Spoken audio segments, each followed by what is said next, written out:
I'm Megan, a licensed New York City tour guide and founder of the Megan Daily. And I'm Rob, a Washington, D.C. tour guide and founder of Trip Hacks DC. I recently traveled to Washington, D.C., and I realized how valuable Rob's information and tour company was. So I actually reached out to him and I asked him if he wanted to collaborate on a video kind of connecting the two cities. And much to my delight, he obliged. So here I am, and we thought it would be fun to compare and contrast Washington, D.C. and New York City.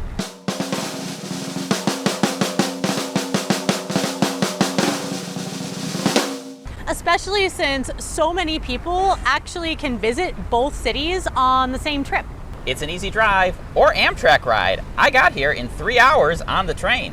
And if you're wild and crazy and you're one of those people that don't like to sleep while you're on vacation, you can actually travel from New York City to DC or from DC to New York City as a day trip. Now this video is going to be a little bit different from the other videos that I normally post on this channel, as this is one part of a two-part video series. So to see the second part, you want to head over to Rob's channel, Trip Hacks DC. Make sure that you subscribe to his channel as well. I'm going to put the link in the comments below. So without further ado, let's get started exploring. Make sure that you hit subscribe so you never miss a travel tip or trick. Yeah, muffin talk. Ooh, muffin talk. Muffin talks, bringing healing to those who need it most. St. Paul's Chapel isn't technically the oldest building in New York City, but it is the oldest continually operating building in New York City. It dates back to 1766, so it is literally older than the United States of America. St. Paul's Chapel is where George Washington came to pray right before he took his oath of office to become the very first president of the constitutional United States. Fun fact, the very first capital of the constitutional United States was in New York City. And when George Washington took his oath of office, he stood on Wall Street, which is just about a 10-minute walk away from St. Paul's Chapel. And if you visit New York City, you can go to Wall Street and you'll see a giant statue of George Washington standing pretty much exactly where he stood when he took that oath of office. St. Paul's Chapel also survived the Great Fire of 1776, when we accidentally burned the entire city of New York to the ground. And it also survived the 9/11 attacks. And what makes this especially special is that St. Paul's Chapel is directly across the street from the original World Trade Center site.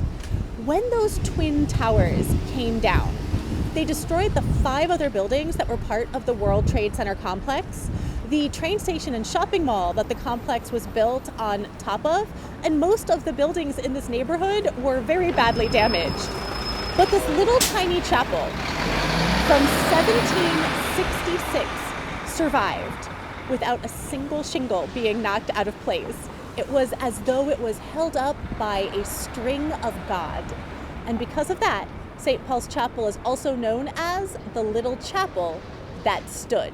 The oldest building in Washington, D.C. is located right behind me. It's the Old Stone House here on M Street Northwest in the heart of Georgetown. It was built in 1765 and is the only building in D.C. from before the Revolutionary War that's still standing on its original foundation. The Old Stone House has been many things over the years, including both a residence and a variety of businesses. At different points, this building had a hat shop, a tailor, a locksmith, and other things. At one point, it was even a used car lot, if you can believe that. In the 1950s, the federal government purchased the building for around $90,000, which would actually be a little under $1 million in today's money. But it is in Georgetown, a historically expensive neighborhood. But even at that price, the government actually bought a fixer-upper, and the National Park Service had to renovate it right away. The lot where they used to store the used cars for sale was converted into a pretty nice landscape garden, which is a fairly peaceful oasis in an otherwise very busy and noisy M Street. Nowadays, the Old Stone House is a visitor center, staffed by National Park Service rangers that you can visit. But what's super cool is that even more than 250 years later, you can swing by and check it out.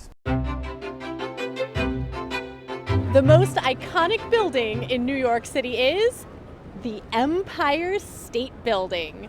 Completed May 1st, 1931, the Empire State Building was the tallest building in the world when it was completed. And it would remain the tallest building in the world for over 40 years, which is longer than any other building has ever held the title of tallest building in the world. To make this even more impressive, 1931 is a year that many people would consider to be the height of the Great Depression. So to me, the Empire State Building captures the spirit of New York City. We reached the highest point in the sky that any building had ever reached during the height of the Great Depression. It shows us that yes, New Yorkers will get knocked down. Yes, we will go through hard times, but through it all, we're always reaching towards that highest point in the sky that we can imagine. Nothing in Washington, D.C. is more iconic than the Capitol Dome. Every single movie or TV show that's set in DC opens with aerial footage of this building. And when I make YouTube videos, I put the Capitol building in the thumbnail of many of them because it's the iconic building that everyone knows. Now, it hasn't always looked like this. The first version of the Capitol was much more modest and featured a much smaller dome. And the fact that the building was made out of wood didn't help when the British came and burned it in 1814. After that, it took many decades to finish the building that you see behind me today. One of my favorite historic photos, in fact, is Abraham Lincoln giving his first inaugural address to a modest crowd in front of an unfinished Capitol. Nowadays, the dome is a favorite among architects. It certainly doesn't hurt that its inspiration came from famous buildings like St. Peter's Basilica or St. Paul's Cathedral in London. If you're ever lucky enough to stand inside and look up under the dome, it really is an amazing experience.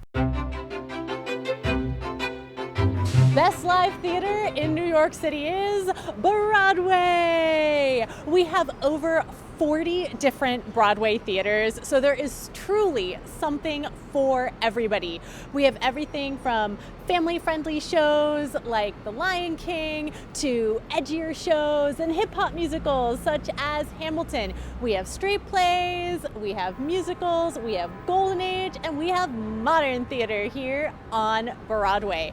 Pro tip, if you want to get discount tickets, in Times Square, there is a discount ticket booth called the TKTS booth.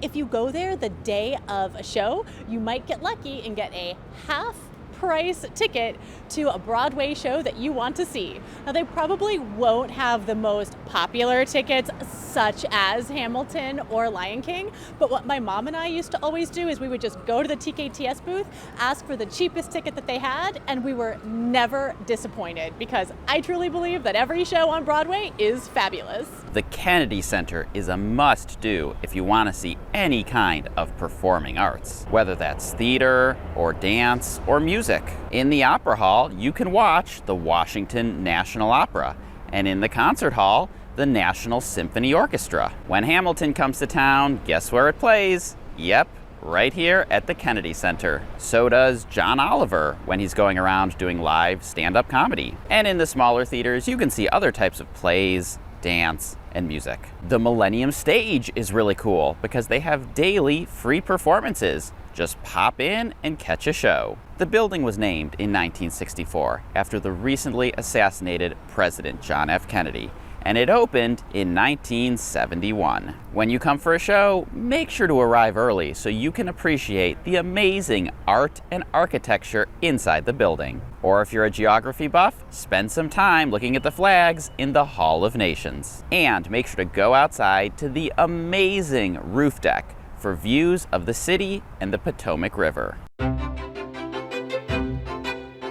The best lesser-known theater, I would say, is off-Broadway theater. So in New York, we have Broadway Theater, which is located within a certain geographic region and is in theaters that have 500 seats or more. And then we also have off-Broadway theater, which has 499 seats or less, and can actually really be located any place in Manhattan. Now, a lot of people might think, oh, off-Broadway theater isn't as good as Broadway theater. If they think that, they are wrong. The only difference is the number of seats. And in fact, some off-Broadway shows become giant hits that they move to Broadway and become the hardest tickets to get on Broadway. An example of this is Hamilton, which started off-Broadway at the Public Theater. People loved it so much that it moved to Broadway, and now, good luck getting a ticket. Oh, and major flex. I actually already saw Hamilton with the original Broadway cast. I won the lottery when the lottery first came out, so I got to see it front row. If you don't want to try your hand at the lottery in the future, go see off-Broadway shows, and then you can brag to all of your friends that you saw the greatest hits on Broadway before they were popular. Believe it or not, Washington, D.C. is known for having a thriving live music scene. Bands love coming through Washington, D.C. because there are so many amazing live music venues to choose from. The 930 Club is one of our most famous venues because back in the 80s and 90s, they were known for discovering up-and-coming talent. Dave Grohl, a Washington, D.C. local, played at the 930 Club as a teenage drummer, and then, of course, went on to Nirvana and the Foo Fighters. In 2017, Washington, D.C.'s music scene got a big update when Phase 1 of The Wharf opened right here on the Washington Channel. The Wharf is now yet another live music destination. The Foo Fighters actually played the very first concert at the Anthem, the signature theater here. But there are two smaller theaters here as well, Pearl Street Warehouse and Union Stage, where you can see smaller acts in a more intimate atmosphere. So whether you want to see Billie Eilish or the next up-and-coming star, you have plenty of choices when it comes to live music in DC.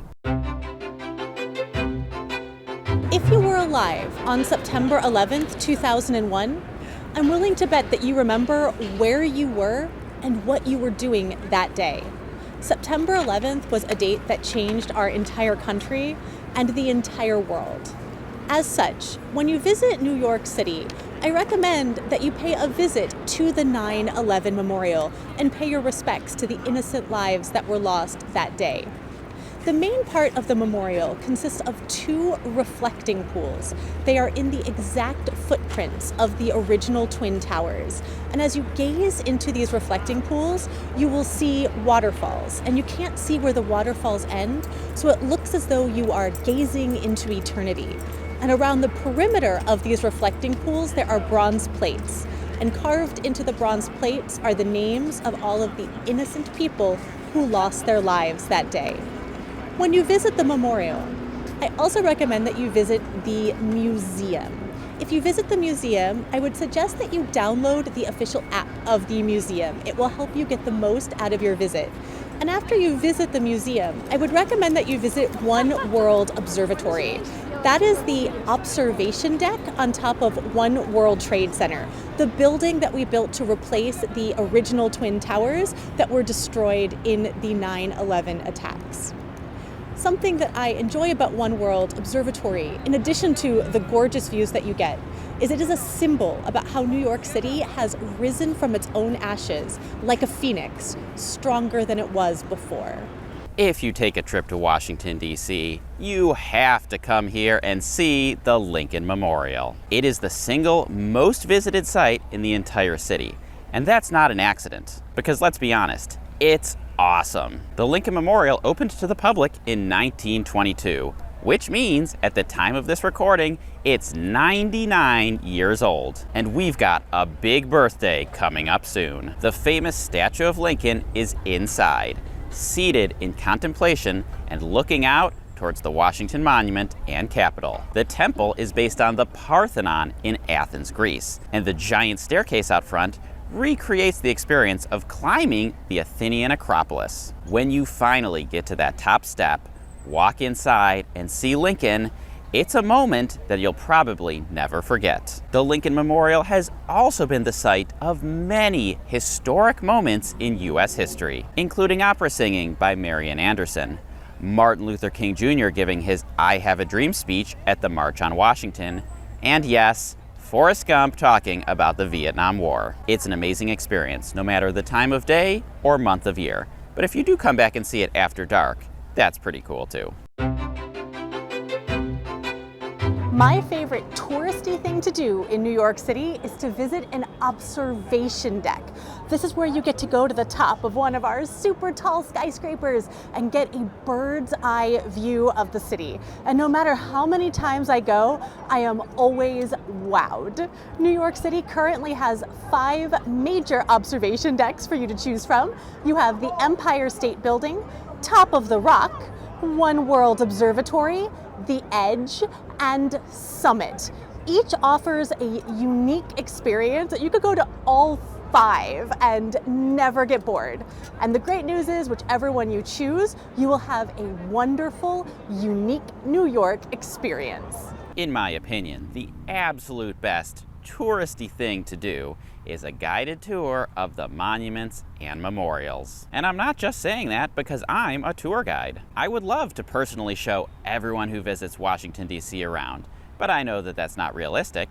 And the good news is that there are plenty of great companies doing monuments and memorials tours. And yes, it's true, you can walk around on your own and see them all completely for free. And many people do. But if you did that, then you'd miss out on all of the hidden symbolism that is packed into these sites. There's a ton, and it's not like going to a museum where there's a little card explaining everything that you're looking at. The monuments are a whole lot more than temples and statues. When you're picking a tour, make sure to go with a company that limits the number of tickets on each tour. Going out with a small group will give you the best experience, so you can interact with your tour guide and ask a whole bunch of questions. And make sure to pick a tour where your guide can actually go inside the monuments with you and show them to you up close, and not just drive by and see them from the road. Trust me, it is well worth it.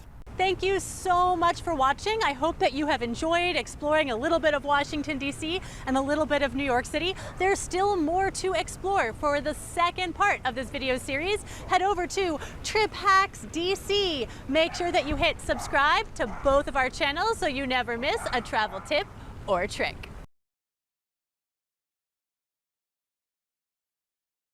Okay, blue lights There's on. another Corgi. It's like my lucky day. I love seeing it. Must be the neighborhood.